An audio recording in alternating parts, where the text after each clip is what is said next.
We are Conscious Capitalism in the Connecticut chapter, and we have some wonderful guests here today, Rodney Evans and Aaron Dignan, who are from the Ready, and they have got some great stories to tell us about transformational organisation. But a little bit about Conscious Capitalism. We're a movement that was founded on the idea that basically capitalism is a good system. It's lifted millions of people out of poverty, creates value, it can be ethical and noble and heroic, but as we all know, it's got some major structural problems at this point. You know, the way we describe being a conscious capitalist is that you lead with purpose. You look at your organization with all its stakeholders having equal value. You have a servant leadership style, and you really look at the culture within your organization as being the most important part of its growth engine. But all of those things don't mean much unless you, of course, you're successful in business.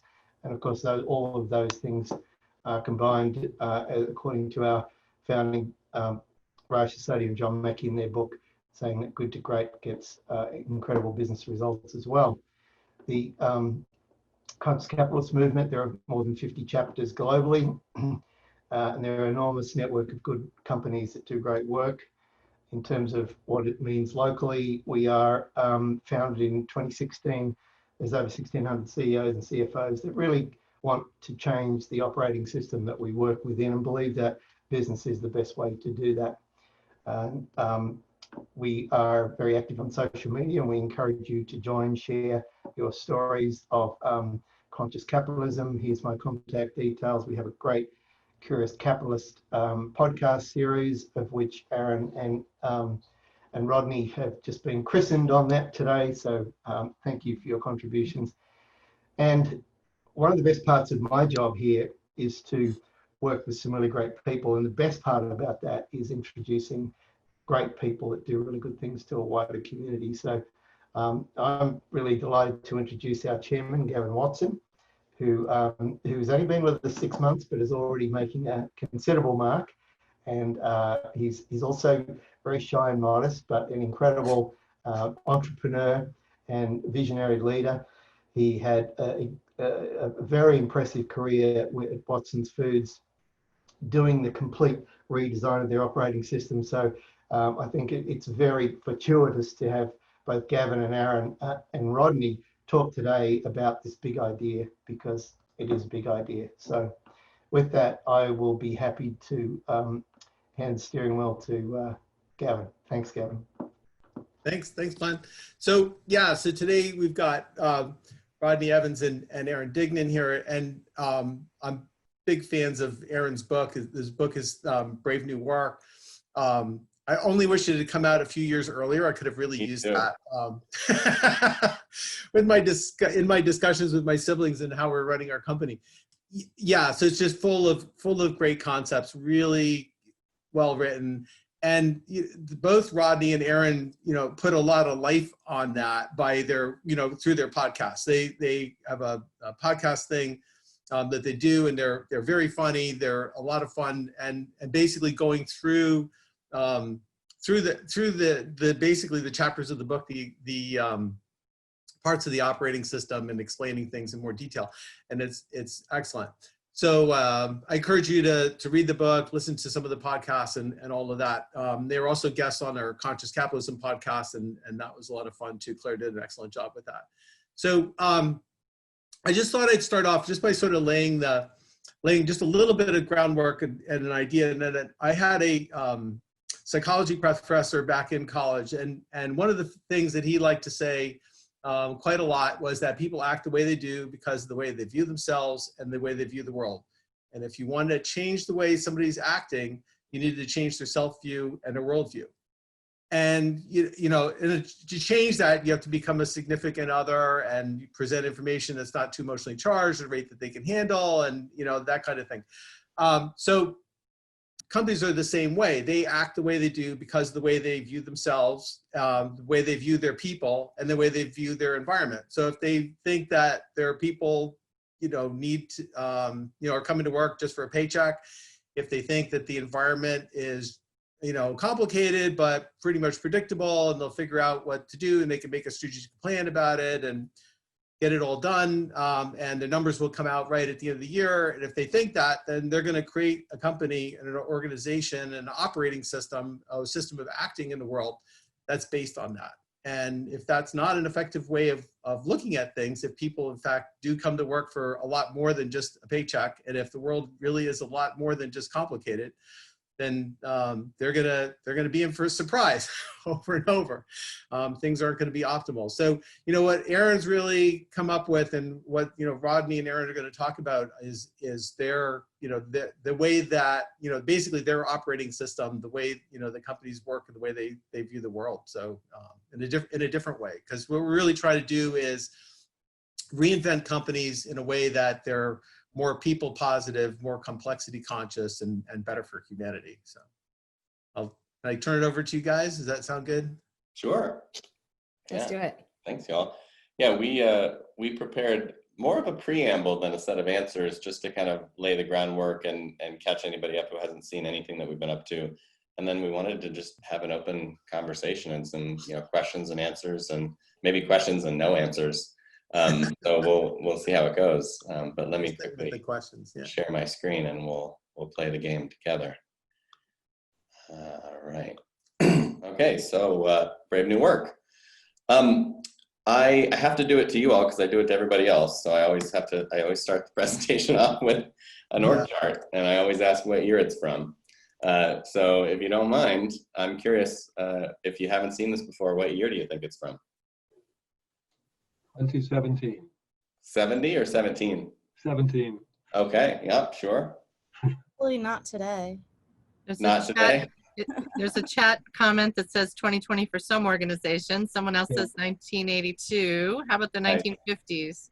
Yeah, those are all good guesses. I usually get a wise ass who's like, is this the new org chart? Like, are we here for an announcement?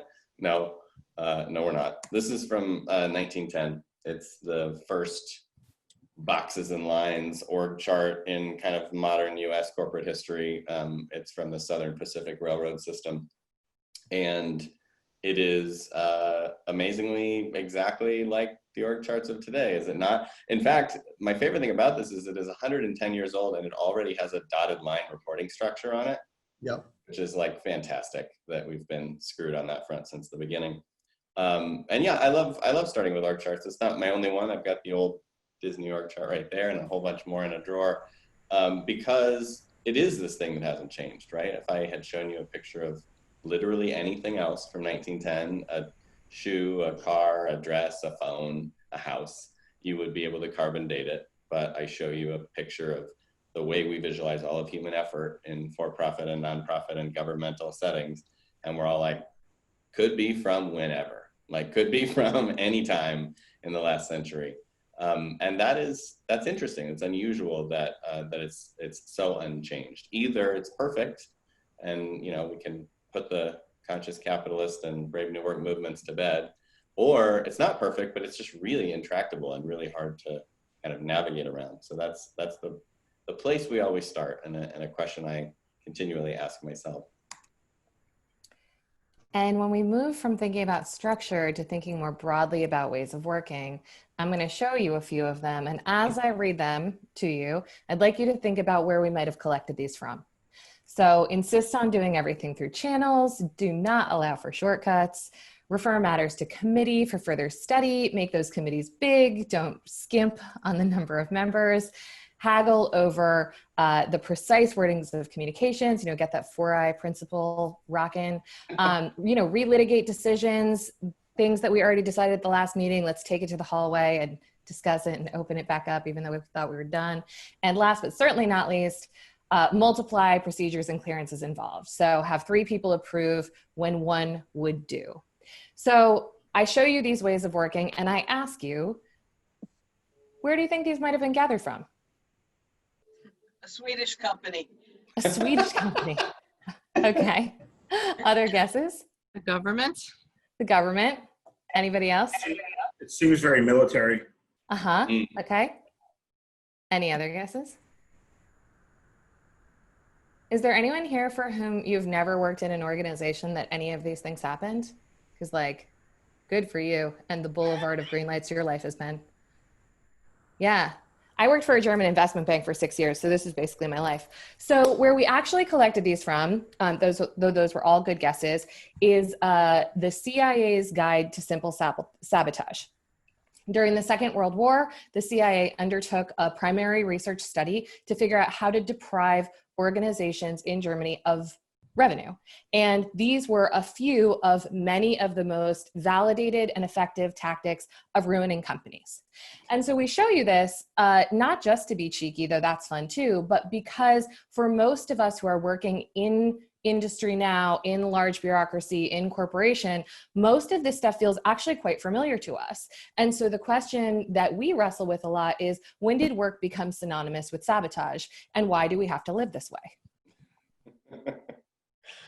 I love that one. So the thing that seems to have happened in that 80 years since then, the single human lifetime that turned it from sabotage to this mess, is that we accumulated a lot of something, a kind of debt, what I call organizational debt. And most people are unfamiliar with that, but they are familiar with financial debt. So here we have some money we borrow, and we borrow that money, we have to pay interest on the money. And that kind of hurts. It's frustrating, right? It's the pain of borrowing. We all know it well. Anybody with a mortgage knows it well. But there are other kinds of debt, right? There's technical debt. So if you've ever worked in and around a technology company, when we first set out to do something and we cut corners to get it out the door, or we just make decisions technically about our structure and our infrastructure and our architecture, that's great at the moment, but then later in the future, that stuff is now obsolete and irrelevant, and we have problems with scalability and interoperability and so on. And that is technical debt. So that technical debt has to be paid back. And the interest there is the pain of refactoring, editing the software again and again as we scale. And so we have financial debt, we have technical debt, both have the frustration of repayment, but there's this third kind of debt, this organizational debt, that is in some ways the most pervasive and the most pernicious, particularly because it shows up in all these different places. So if you think about those two ideas, you can think about org debt as the assumptions and beliefs and principles and practices and rules and norms and structures that we've created over the last X years that are no longer serving us, but that we haven't refactored. So it could be a policy or a process or a role or a team or an office in a country somewhere where the business doesn't make sense anymore. Often it's a really ridiculous and stupid idea. It's having a manager over one person. It's having a policy that no one's allowed to book the conference room without 2 manager approval. It's, nobody can get a new set of gloves in the factory without getting a pink slip and shutting their machine down, et cetera, right? And so we actually all share a set of colleagues in the world that have modeled the cost of this. And if anybody's spent time with Gary Hamel and Michelle Zanini's research, you know what I'm talking about, but it's a $3 trillion a year problem.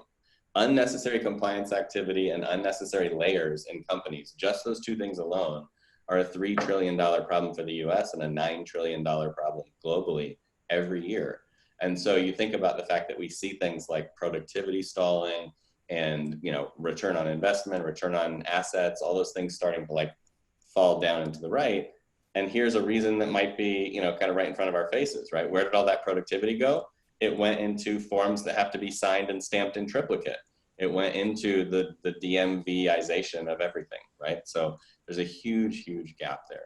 And the reason that we create and maintain and groom so much org debt is because we misunderstand the nature of these two systems. And often we think of them as the same thing.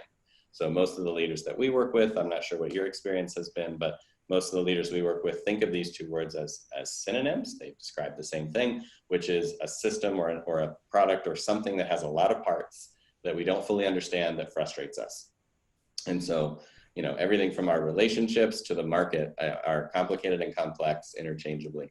But if you talk to systems theorists, people that really study systems and their nature, the nerdiest of the nerds among us, they're like, no, these are very distinct descriptors of very distinct types of systems. And when we understand the difference between the two, we can be a lot more successful in trying to change them, trying to work with them, et cetera. And so what I like to do usually, and Rodney and I have a lot of fun with this, is do a 60-second master's program in systems theory. So that's what we'll do now. Here are a few systems. So let's start with the watch. By show of hands, who thinks a watch is a complicated system? And who thinks it's a complex system? And who's a conscientious objector that refuses to vote? There we go. Let's go and raise the stakes to engine. So the engine, the gas engine, complicated, show of hands, and complex. And let's keep going. What about weather? Show of hands for complicated and for complex. And traffic, complicated, complex. Yeah, starting to come to some kind of consensus towards the end there. So let's go back and make sure we know what we're talking about. So the watch and the engine both are complicated systems. That means that these two systems are causal. There's a cause and effect relationship inside them. And that means that they can be known and they can be predicted and they can be fixed. So if you're an expert, if you get your certification in one of these systems, you can reliably fix them. And that means that problems in these types of systems can be solved, which is a key thing. You can solve it with a checklist or with a Gantt chart or with a set of instructions in a very reliable way. These two systems, and I love to add to this list gardens and 7-year-olds, are complex systems.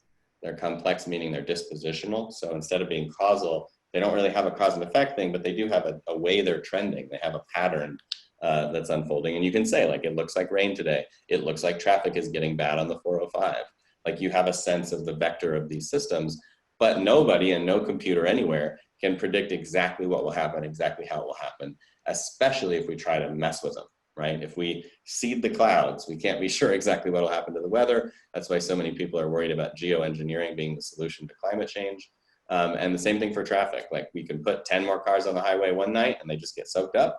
You put, a cone in lanes on another night and there's a 4-hour traffic jam. And so we don't know exactly how these systems will evolve. They're fundamentally unpredictable. And that means that expertise in these areas is only good for so much, and that problems cannot be solved, they can only be managed. So nobody ever comes in from the garden and says, honey, I fixed the garden. Nobody ever picks up their kid from school and the teacher says, I fixed your kid. We don't fix complex systems. We manage them, we live with them, we nurture them. They are what they are, and they sort of unfold as we play with them, as we do the kitten paws on them. So the implication of this is pretty extreme, right? We live in organizations where we have both. We have things that are complicated, we have things that are complex. So we're coding software, complicated activity. We're trying to make software people actually want to use, complex activity, not nearly so knowable. We're building an airplane, very complicated, very complicated. Boarding that airplane, complex. And so if we actually can delineate between the different things that we're seeing, then we bring the right tool to the job, and we don't end up in a situation where so often, we sit with the CEO and they're like, we did the whole values exercise last year and we put all our values on coffee mugs and posters all over the world and nobody's behaving any different, and what gives? It's like, well, you're shouting at the weather. That's not how those things work. You're not going to change human values and behavior with a coffee mug, unless it's full of coffee, and then you might get them to drink it and get a buzz going, but that's about it. So yeah, so we're living with complexity all around us. Yeah, and whether we're talking about this organizationally or we're talking about in the world, just to sort of bring Aaron's point into something that we all have a shared experience around right now, think about the pandemonium, as we call it, that we've been living with. So, if you think about how this thing started and the societal immediate desire to predict and control what was going to happen, our first prediction was that we were going to run out of toilet paper.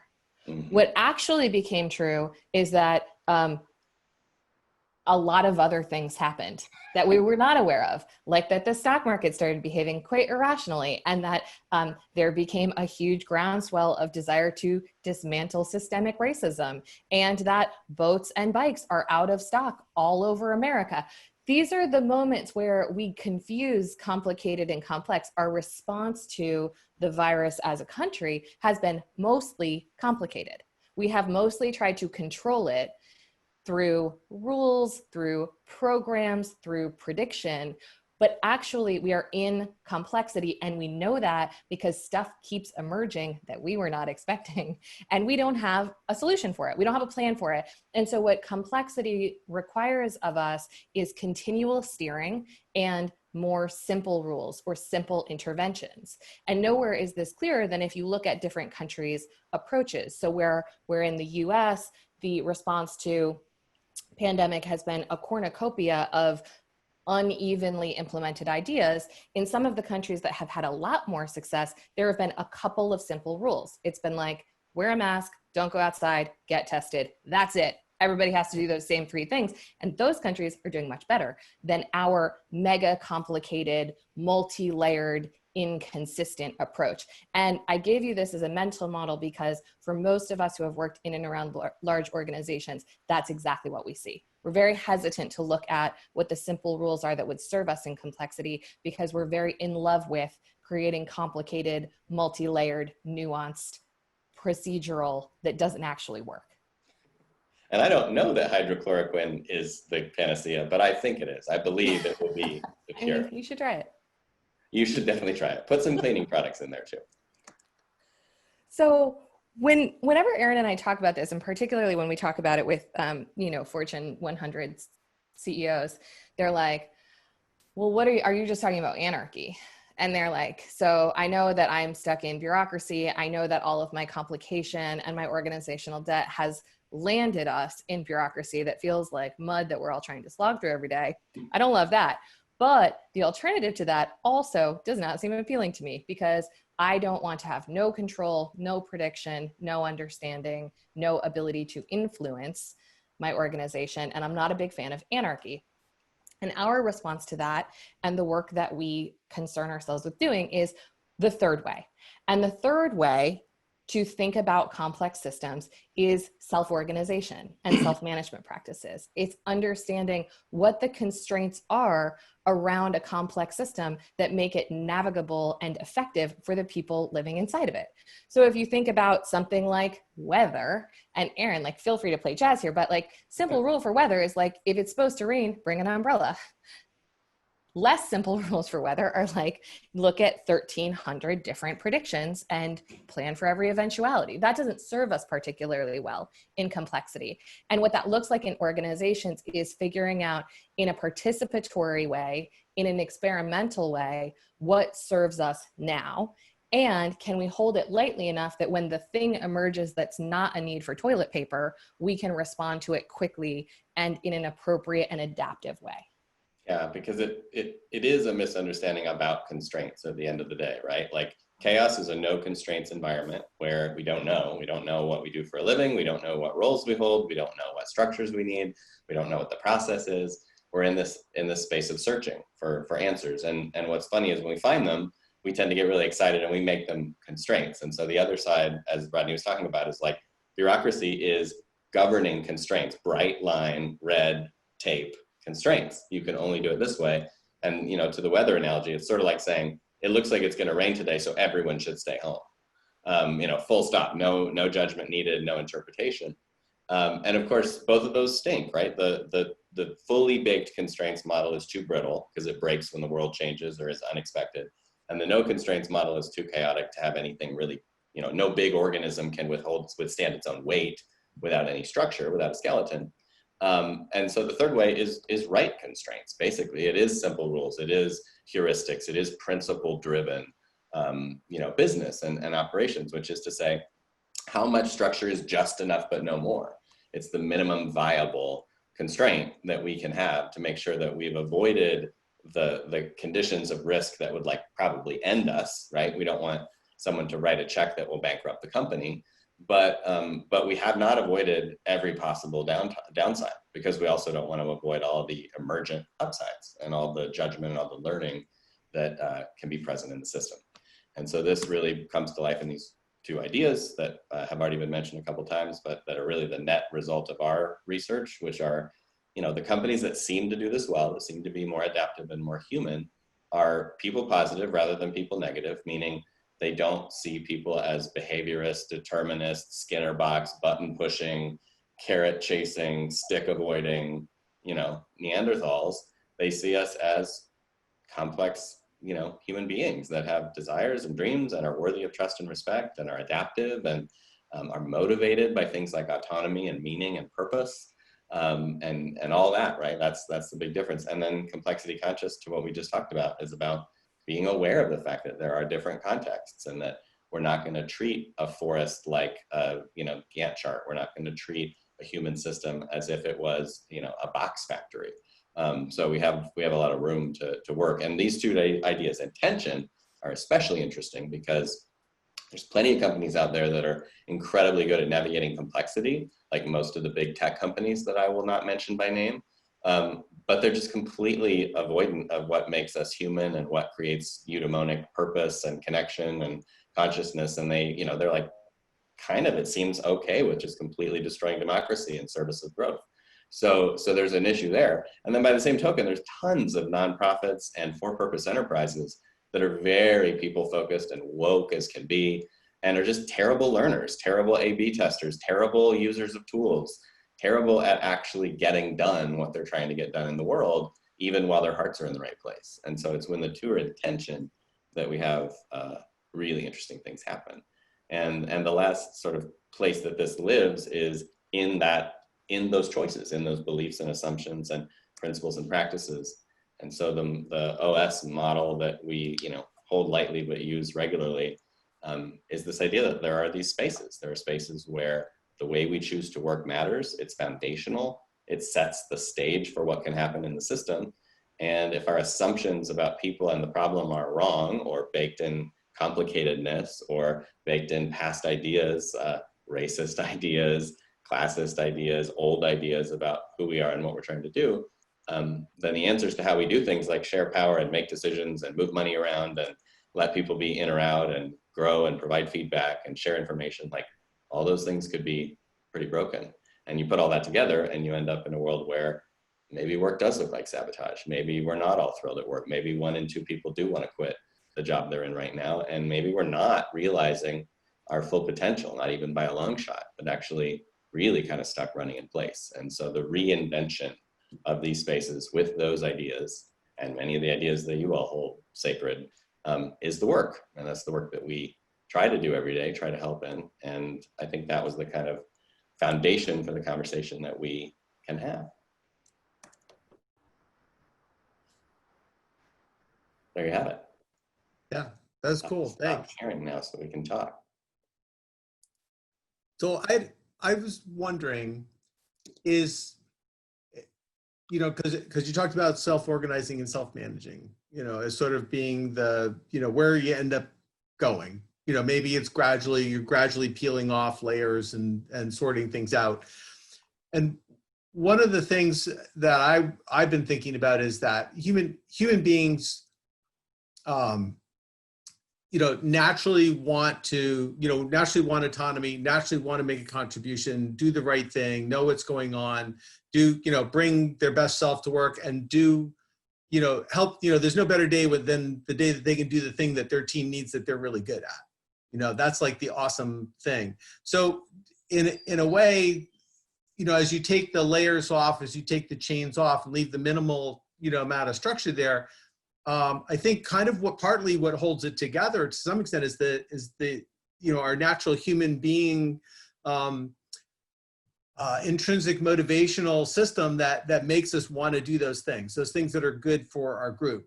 Would you agree with that? Yeah, I do agree with that. You know, I mean, you have described people positivity. Which is that we naturally do want to contribute and make things and have meaning.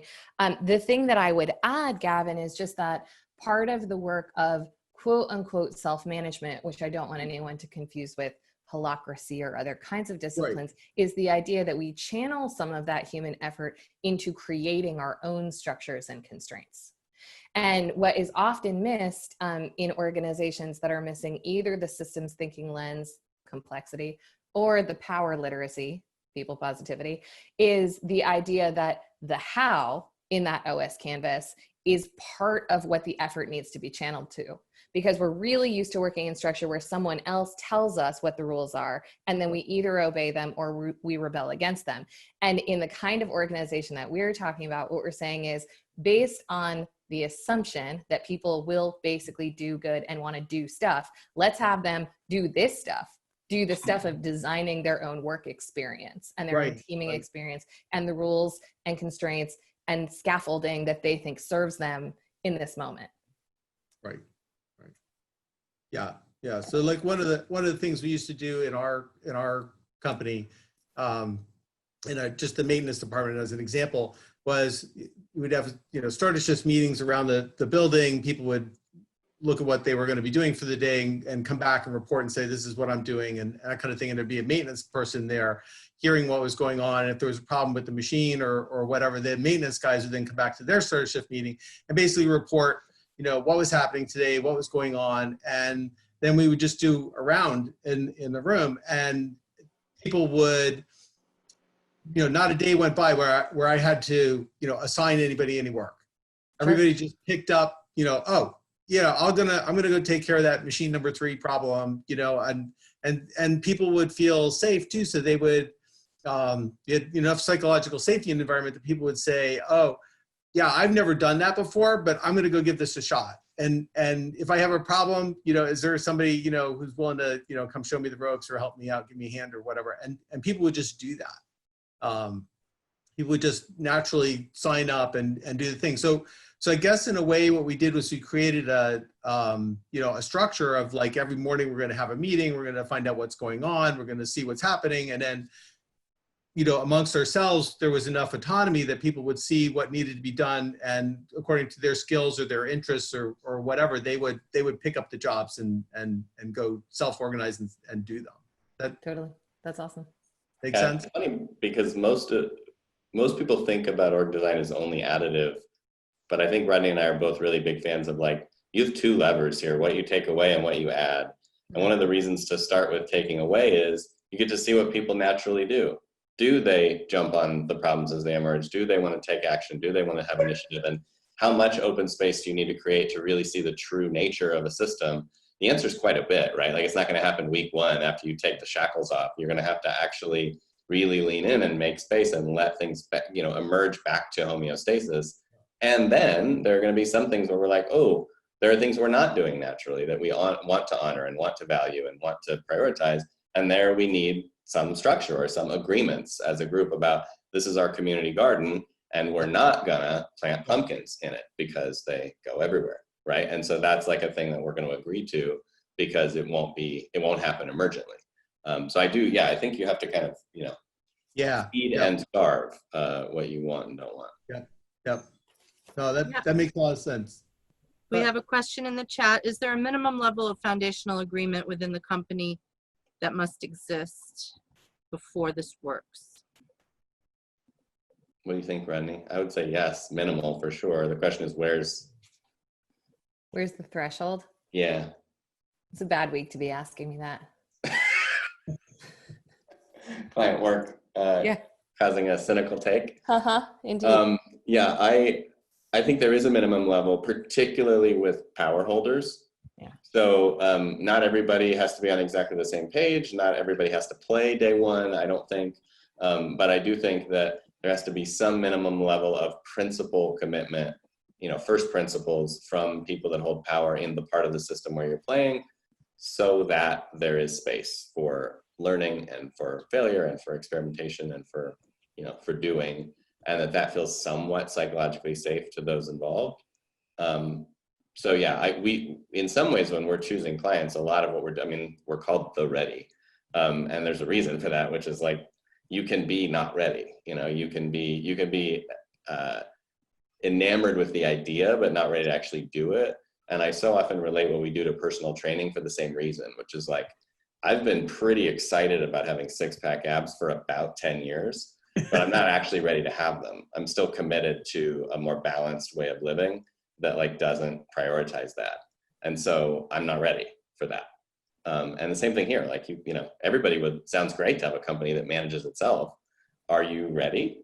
Yeah. Like, as someone that can be in the way. So I think it's a great question, and I'm not sure there's a perfect answer. And Here's another one. Are there I- certain, oh, sorry. I was Are just there gonna say certain too- industries or operational features that are more or less conducive to this way of thinking? In other words, is it sector specific or dependent or sector independent?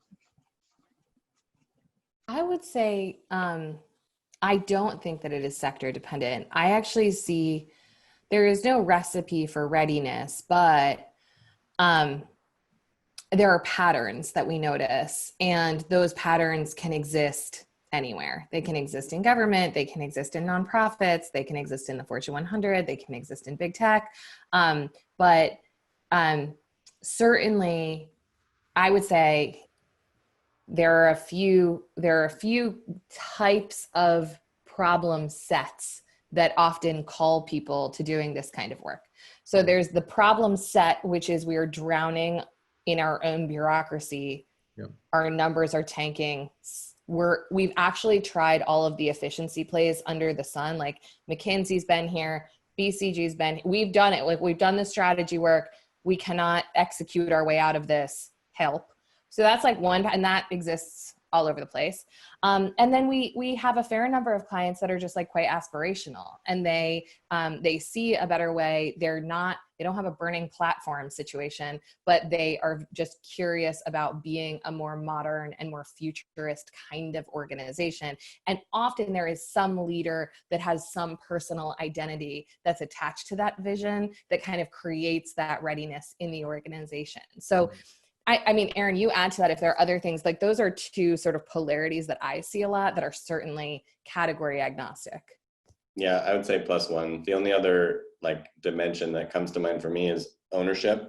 So it's easier in a private context than a public context. It's easier with a smaller system than a big system with distributed ownership. Like it's, you know, if you have someone who owns it, who doesn't have anyone looking over their shoulder, that certainly makes things easier, and you see a lot of the cases play into that pattern. Doesn't mean it's impossible elsewhere, but things like the benefit corporation structure and other things are only now starting to even happen at super big scales and make space for this kind of thinking and talk without violating fiduciary duty and a bunch of other dumb principles from Milton Friedman and others. Gavin, the questions are coming in fast and furious, Yeah, but if you have comments in between, just. Yeah, okay, Right. sure. So I was just going to say too, back on, you know, what you're saying about being ready, you know, there's the leadership or management or whatever that has to be ready to, you know, and either because like Rodney said, either they're desperate or they're aspirational, they want to, you know, do something. And then the other group that's got to get ready are the people who, you know, this is going to affect, because, you know, I had people who, you know, were like, great, jumped in the pool right away the first day and off they went. And then I had other people who were like, I'm not doing this. You know, I want you to tell me what to do every day. I want you to tell me exactly what's expected. And because that's the way that they've been treated their entire lives. And they'd never run into a situation where they weren't going to be, you know, somebody wasn't overseeing them, wasn't whatever. So that takes a little while for them to get used to that too. Once they get used to it, then they're like, oh yeah, don't take that away. Because they really, really like it. They like, you know, being in charge of the day, thinking about what they're going to be doing and, you know, coming in and launching in. But, you know, initially it's a bit of a shock. Yeah. The unlearning time is like 1/10x the time, you know, to get where they were, right? So if they've spent 10 years in the market being a cog, it might take a year to like unleash everything that's been trapped inside, maybe longer. I don't know. Well, and school systems do it to us all the time. For sure. Birth. What's that? Yeah. Everything. Yeah. Yep. So good, that addresses the question about transitioning staff who are used to structure from learned behavior. We just talked about that. So using the six-pack analogy, what do you have to do to make this sustainable over the long term? I was also wondering about, you know, if it's personality dependent or works for a certain period of time in the organization, as you have turnover, how do you keep rebooting? Yeah, so I would actually talk a little bit about both of those questions, both the transition question and the stickiness question. Because I think where a lot of transformation fails and where a lot of transformative activity fails is, I mean, there are a lot of reasons, but one of the reasons is that we try to do change in a complicated way, which is through a plan and through communications and through training and through doing stuff to people that is not actually integrated into their work. And the way that we think about transformation and the way we think about that operating system is, what are the principled shifts that you're making in your operating system, in your meeting? So like, don't have a new meeting that's the meeting about transformation. Look at the meeting you have. What is working? What is not working? And what is the principle you're after? Is it a principle of democracy of voice? Is it about autonomy? Is it about transparency? Is it whatever it's about? Then look at the practice that you design that takes you toward that principle, and then develop a habit around that practice. Because if we want to transition staff into, you know, the promised land, and we want things to be sustainable, those choices, those practices that are introduced often by us and coached by us, but are fairly quickly taken over by the organization and then iterated long past when we're gone, are not, they're not a thing that people have to consciously stick to. They're just the way that you work. So you're not like, now we're going to do compensation. It's like we've made the decision around the design and the practice that takes us toward the principle.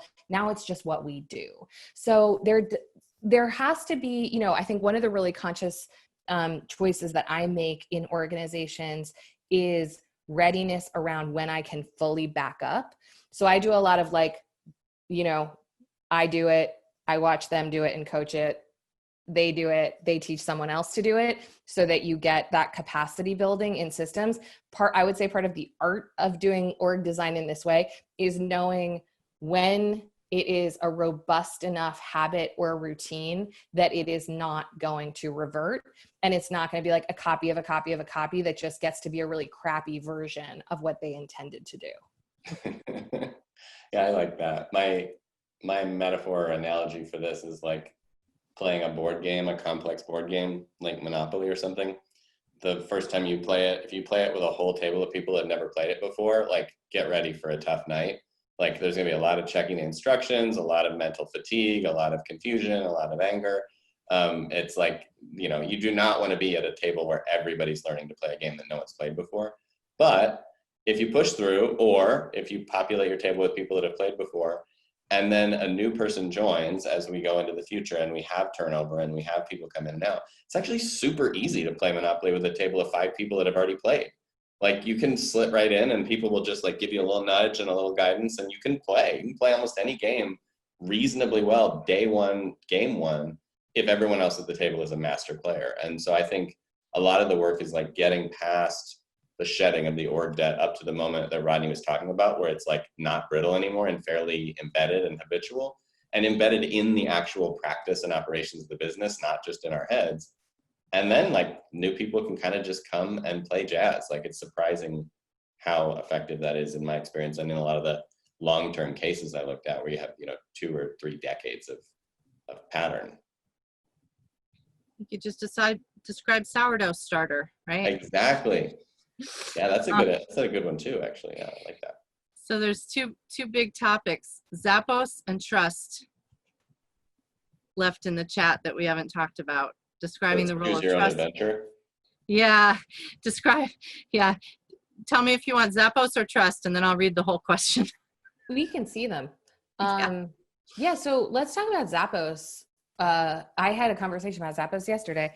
So yes, we are very familiar with Tony's work, and had a partner for a period of time that worked for a long time at Standing Up Delivering Happiness. So Zappos, the thing that I really appreciate about Zappos is his commitment to experimenting with their own culture, and that they are doing it in a call center environment. Because I can't tell you how many organizations I have worked in, like most of them, honestly, in the last 10 years, that have like the corporate mothership, ivory tower, and then they have a field operation, and they think the field operation is too stupid to do new ways of working. And actually, the field operations take to it like fish to water because it's logical, and they're the ones who are actually in the context with the customer trying to do stuff. So like, it's a lot easier to explain to a frontline worker who gets 50 angry phone calls a day what user-centered thinking is than to explain it to the CFO of a Fortune 100 company who's kind of like, that seems fluffy. So I think like Zappos is a really good example, and it's one that I refer to a lot when people say to me like, why don't you focus on like the product organization, not the agents, or not the retail, not the hourly, not the restaurants, not, and I'm kind of like, yeah, those are the people though, ultimately, who are going to move the needle really significantly. And my personal favorite case study so far in my career, there's another one coming soon, but is doing transformation work with tech, like a tech support phone answering, like level 1 tribe of people. And I looked at Zappos a lot for inspiration when I was working with that organization on their design. Do you have anything else on Zappos, Aaron? You want to chime in with that? I think I like all that, +1 to all that. I guess the only other thing I would add is it's a good example alongside maybe Hire of like the let's break a bunch of eggs approach versus the let's do this more emergently approach. And so pros and cons, like I'm not here to hate on that or love it, but there is a set of cases in our space where somebody was like, if you're not down, get out. And within a year there was like a very disruptive change, and that's one way to do it. That's one way to play the game. My personal philosophical take on it is, if you think the risk to your own continuity is too high to wait, then it's okay to break the glass and pull the lever. And if you think you can do it more humanely and more emergently, you should. So, TBD, but that's really, I also think that reminded me, the other thing that I think is like a very valuable lesson from some of the transformation work that Zappos has done is that like their retro on trying to go full bore holacracy is that they didn't go far enough. And that they tried to live in two worlds where they were doing self-management and self-organization, and they made a lot of the moves, but they didn't like step fully into the agency and the empowerment. And so even though as they shifted gears, holacracy took a lot of flack, actually in hindsight, what Tony Hsieh has come out to say is like, you know what? We didn't fully believe, and we didn't do all the things that get you, the whole body. We like just did bicep curls. So we like got really big arms and then we couldn't walk, Back to the OS case in the first place, which is like, guess what? This stuff's all interconnected, and you can't just mess with authority. You can't just mess with transparency. If you do, you're going to have a weird ride. Yeah. Okay. Should we pick off the trust question? Yes. Aaron, why don't you start? You love talking about trust. Do I? Today. Within the organization, company, and the historical factors that may have seriously harmed trust. Yeah. Trust is so interesting because trust is an emergent property. It happens between and amongst people. And I think what we have found is basically like, A, it's much easier to start with a blank page than a system that has trauma and toxicity in it. And B, if you actually try to like do the therapy that's involved in unwinding trust issues 1% at a time, like the world will grow cold. Like our star will stop being, alive in the time that takes. So there's this kind of phrase in our space that I'm buying more and more into, which is act as if.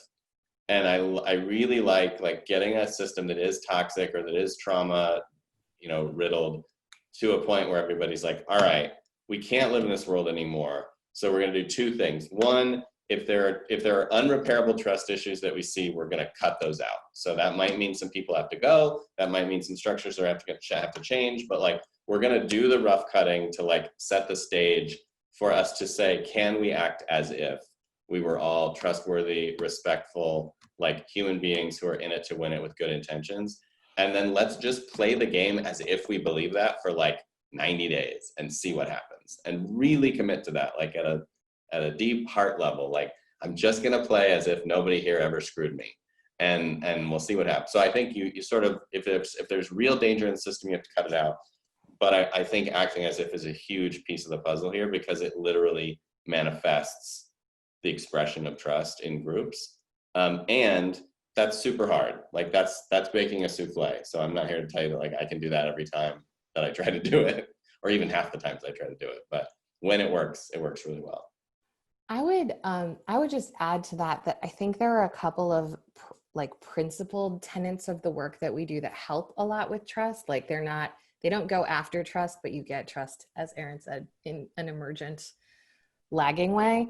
One of those is a lot of the kind of conversation and meeting structures we use require participants to articulate what they need.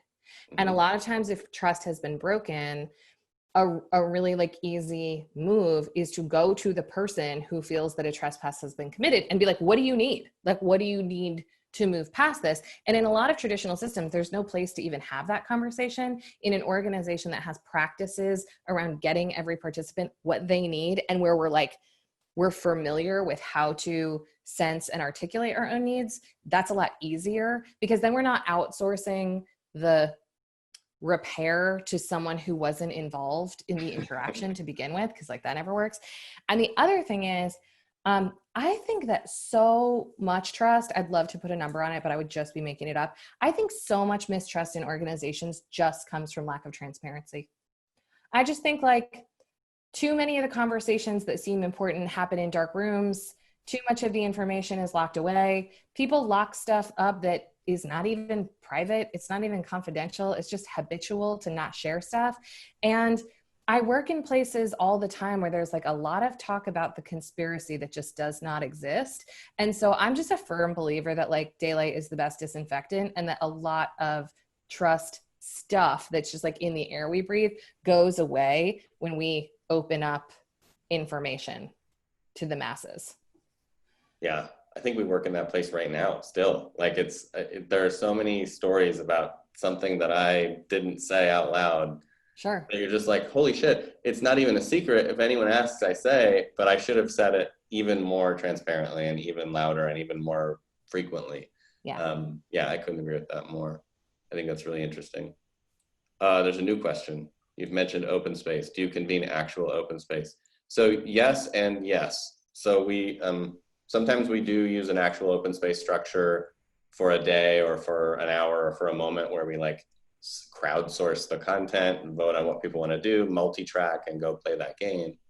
And we also think about kind of in like the open space agile way, like the bigger envelope that we work in of many months as potentially an open space for OS work, where it's the same principles apply, but they're not quite as, structured like a conference. Like there's more nuance in ways that stuff plays out, but it's still like in this window, the group in this window is going to pick the things we experiment with, and no one else is going to tell them what they have to do or be a part of, and it's going to be invitation driven. So I think that's true as well. It looks like we have one more question a bit above, which is how do you decide who is ready? Yeah, Paul. Do you want to take that one, Erin, or do you want me to? You do it. Again, this is a weird week to be asking me that. Here's my current hypothesis, which this changes all the time because I'm often surprised at the people who I believe are ready and are not. I have a fundamental belief at the moment that at an individual level, what I am really looking for is a learner. And that's kind of it. Like having some intellectual candle power is bonus bingo. I love it. Having some budget to actually like rec shop is really helpful.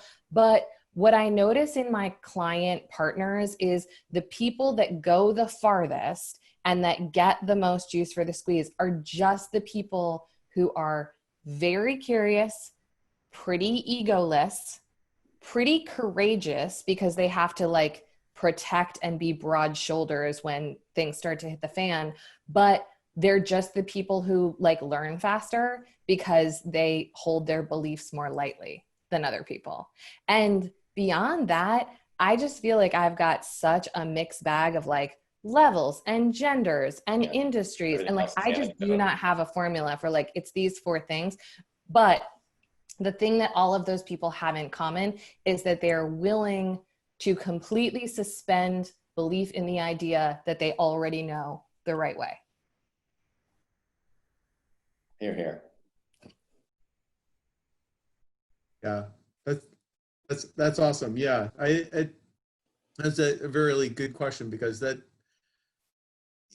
you know, trying to find those companies that are ready, or those people who are, you know, do want to change, and the thing that I think is really interesting too, or you know, I love the way you introduced the whole subject, and you know, talked about the, you know, the disruptive things. So if you want to, you know, wreck a company, you know, Second World War, CIA things, stuff like that, because that just sort of opens up people's minds, like what kinds of things are you know, messing us up already, and wow, yeah, that's really silly. So creating that, you know, wedging that mindset open just a tiny bit, that it doesn't have to be like this. This is craziness, and Right. it can be a whole lot better, and we can re-examine the way we're looking at these things, because all the stuff that we're doing is you know, stuff from the, you know, late 1800s, and you know, like Aaron's org chart, and there's so many business practices of strategic planning and budgeting and all these things that, you know, haven't seen the light of day in